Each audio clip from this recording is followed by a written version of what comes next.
Buying a home is increasingly beyond the reach of many first-time buyers, with house prices continuing to rise much faster than incomes every month.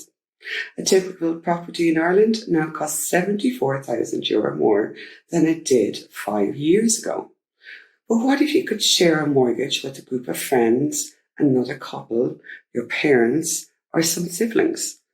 Suddenly, your borrowing power becomes much greater, and you can afford a decent home with a manageable monthly repayment.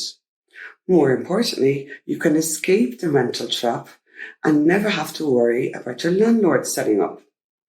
Well, that's what some buyers are increasingly doing to overcome the obstacle of high property prices.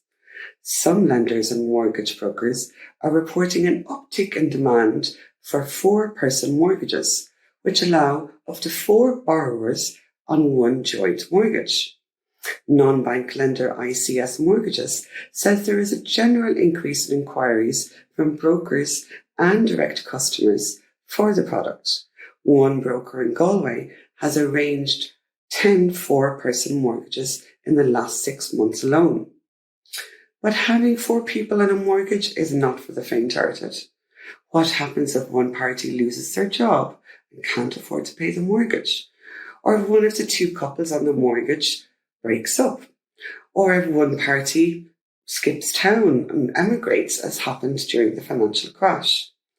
Each person on a 4-person mortgage is legally responsible for the entire mortgage debt.